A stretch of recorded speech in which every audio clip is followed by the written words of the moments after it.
Saya sebagai pemateri pertama akan mereview judul artikel Internal and Socio-Political Factors on Profitability of Islamic Bank in Indonesia. Yang pertama, judul keterangan mengkaji pengaruh faktor internal dan sosial politik terhadap profitabilitas bank syariah di Indonesia. Keunggulan singkat, jelas, dan menggambarkan variabel penelitian dengan lengkap. Kekurangan untuk judul menurut kami sudah bagus, di mana ada 3 aspek dan juga ideal yaitu 12 kata sampai 15 kata. Yang kedua, kata kunci keterangan profitability external factories Islamic Bank. Keunggulan relevan dengan judul dan mencerminkan seluruh variabel penelitian. Kekurangan kata external factories bisa diperjelas dengan menyebut langsung socio-political factories. Yang ketiga, pendahuluan. Keterangan menguraikan peran perbankan syariah dalam perekonomian, data profitabilitas ROA dari OJK, serta penelitian terdahulu tentang faktor yang memengaruhi profitabilitas. Keunggulan latar belakang kuat, mencantumkan data empiris dan penelitian sebelumnya. Kekurangan terlalu panjang, lebih dari 8 paragraf, dan beberapa kalimat bisa didapatkan tanpa mengurangi makna. Yang keempat, teori. Keterangan menggunakan teori sinyal, teori feminisme, dan teori stakeholder. Keunggulan ideal di mana setiap variabel ada 1-2 paragraf. Kekurangan terlalu deskriptif, belum menegaskan hubungan antar teori dan variabel dalam kerangka berpikir yang jelas. Diagram hanya sedikit dibahas. Yang kelima, metode penelitian. Keterangan menggunakan pendekatan kuantitatif, data sekunder dari laporan keuangan 7 bank syariah dari tahun 2014 sampai 2023, analisis regresi data panel dengan EVOS 12. Keunggulan metode terukur, menjelaskan populasi, sampel, dan sumber data dengan baik. Kekurangan tidak dijelaskan uji asumsi klasik secara rinci dan tidak ada pembahasan mendalam mengenai alasan pemilihan model. Yang keenam, hasil dan pembahasan. Keterangan menunjukkan hanya BOPO yang berpengaruh negatif signifikan terhadap profitabilitas. Variabel lain tidak berpengaruh signifikan. Keunggulan menampilkan hasil uji statistik lengkap. Kekurangan, pembahasan hasil kurang dikaitkan dengan teori feminisme dan stakeholder, hanya dijelaskan secara deskriptif. Yang terakhir, kesimpulan, BOPO berpengaruh negatif terhadap profitabilitas, sedangkan DPK, CRAF, NPF, gender, dan koneksi politik tidak berpengaruh signifikan. Keunggulan ringkas sesuai dengan hasil uji regresi dan menyebutkan implikasi praktis. Kekurangan tidak mencantumkan saran konkret bagi manajemen bank atau regulator. Sekian dari saya.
Assalamualaikum warahmatullahi wabarakatuh.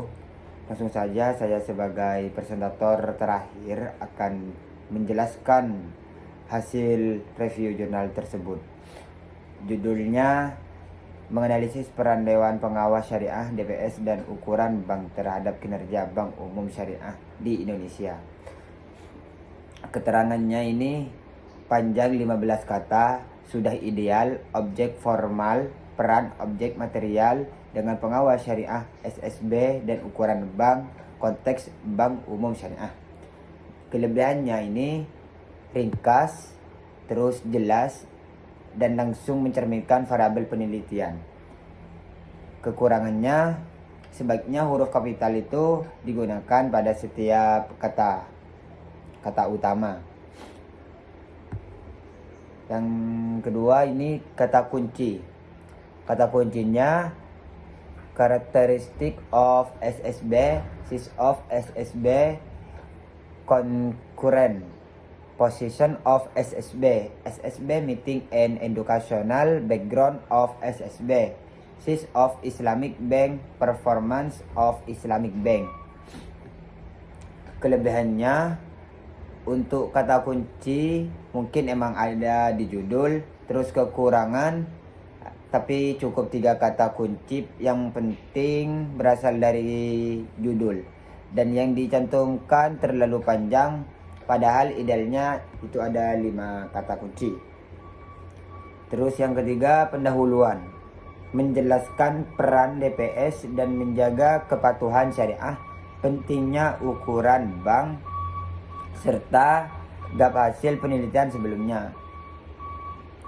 Kelebihannya, latar belakang fokus, logis, dan memiliki dasar empiris dan data OJK.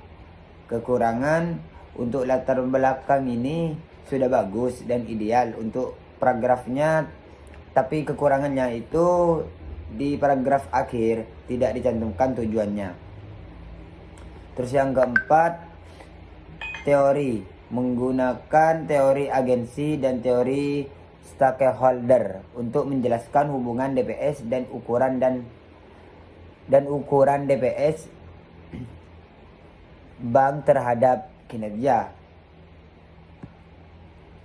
Kelebihannya, landasan teori ini kuat dan relevan dengan topik perbankan syariah.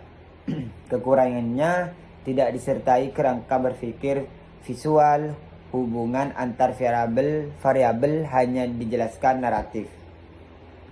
Terus yang kelima ini, metode penelitian kuantitatif. Metode penelitian kuantitatif. Data sekunder 13 bank syariah dari tahun 2017 sampai 2022, analisis regresi data panel menggunakan IV12, populasi sampel, dan metode analisis. Kelebihannya sesuai dengan tujuan penelitian, yaitu menggunakan kuantitatif. Terus kekurangannya, populasi dan sampelnya tidak dijelaskan dengan detail. Ada tabel pengukuran variabel, tapi tidak dijelaskan tentang data-datanya. Terus yang keenam, hasil dan pembahasan. Hasil dari pembahasan ini, DPS berpengaruh positif signifikan terhadap kinerja. Ukuran bank juga berpengaruh positif terhadap profitabilitas ROA. Kelebihannya, menyajikan tabel hasil lengkap dan interpretasi yang konsisten dengan teori. Dan kekurangannya, dari setiap variabel itu kurang jelas tentang data-datanya, hanya menampilkan hasil dari uji-uji statistiknya. Terus yang terakhir, kesimpulan. DPS dan ukuran bank ini berperan signifikan dalam meningkatkan kinerja bank syariah di Indonesia. Terus kelebihannya ringkas, fokus, dan menjawab tujuan penelitian dengan baik. Dan kekurangannya tidak mencantumkan saran untuk praktik atau kebijakan perbankan syariah. Terima kasih.